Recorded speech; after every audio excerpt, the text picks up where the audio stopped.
Hello, I'm David Kerr, Professor of Cancer Medicine at the University of Oxford, and today I like to talk about communication and how sometimes that can be lost in translation. There's no doubt that our chiefest weapon in any consultation as a cancer doctor with a patient is clarity of communication. It's absolutely critical, and of course, particularly when we're meeting patients for the first time, in which we have an enormous amount of information to convey. Indeed, there are some studies from the old days suggesting that patients retain only about 10% of the information that we try to give over. So, of course, we try to back everything up by um, we record, we often record our interviews and discussions with patients on mobile phones. There's a ton of information that we can give them from the internet about the particular tumour type, about the complexities of the treatment they were offering, and so on. So there's a lot of backup information that we can provide to the patient. And of course, we believe that two heads are better than one, so we would invite the patient to come with partner, relative, friend, whomsoever, someone that they trusted and felt could help take notes, compare and contrast. I'd like to give two examples though. One a little from the past and one much more recent, actually, Clinic on Friday, in which, even me, he said, I'm very big-headed now, who's been a cancer doctor for 30 years and who considers himself a very reasonable communicator, can sometimes cause confusion. The first was some time ago, and it was a patient who came with an advanced, difficult cholangiocarcinoma. Surgery wasn't possible, and in those days we were offering chemotherapy that had very limited benefits. And when I see patients for the first time, I explain both what we can do, but what we cannot.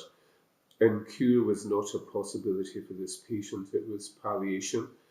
It was, we hope, improving the quality of life of buying time, but not of cure. And And therefore, that's something that I wish to be able to communicate to the patient so that we started our relationship, our journey off, understanding what, well, I guess in a way, what the destination would be. But the patient had no English. He was a very senior Imam leader within the Muslim faith, and he came with four of his acolytes, four students, all of whom had perfect English and who could translate anything that I said to their leader, to their teacher, to their mentor. But when it came to that particular point, the consideration of his limited lifespan, the students didn't feel that they were able to pass that information on. They felt that the gap between their master and them as students was too large for them to be able to suggest in any size, shape, or form of his limited mortality. I found that interesting, frustrating at the time, and I managed to get over it by eventually finding another church leader of similar rank, if you like, that could allow me to sit down and to deal with this. Rather remarkable cleric. I mean, he was a great man, there's no doubt about it. And he accepted with grace and with gentleness and humility. And we got on terribly well together. But that was an interesting example of how specifically that attempt at translation was lost. And of course, it made me think that the lads were very honest with me. They said, we can't. So rather than giving a different message or traducing my message, they were very clear about it. But of course, it made me think when we're dealing with foreign languages, we genuinely don't know what the translator is saying or how clearly they're passing things on. The second example of loss in translation all happened at Clinic on Friday, and we had a good giggle about it. It was a terribly elderly patient who was with her son. It was a remote call, it was a video conference. She was coming as a new patient. She was in her 10th decade. She had moderately advanced GI cancer, um, beyond the capacity of the surgeons to operate. And therefore, she was referred to me for consideration of chemotherapy. It's something that she had absolutely no interest in pursuing, and nor had I any real strong desire to treat her with chemotherapy. Her son, who was with her, posed a question about, how long has my mother got, doc, that sort of thing.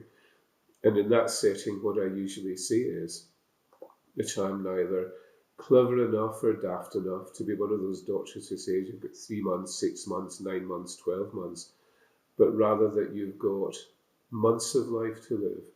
Now, his old mum was a bit deaf, and therefore he was translating what I was saying in a loud, shouty voice.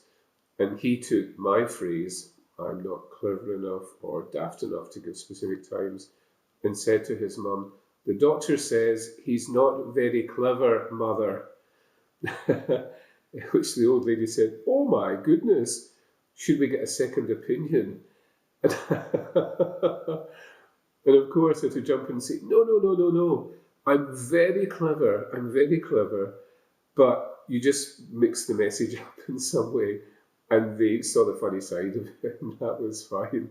I mean, absurd, wasn't it? How pathetic that, a time-served man like mine had to tell an old lady, no, I'm very clever. Honestly, really, I hold my hand up, I'm very clever. But it, but it just shows how sometimes, even with gifted communicators who are very clever, things can get lost in translation. So thanks for listening. As always, any comments or stories that you have yourself about how sometimes you think that communicative medical messages might be lost in translation, I'd be very interested to hear them. But for the time being, Medscapers, ahoy, and thank you.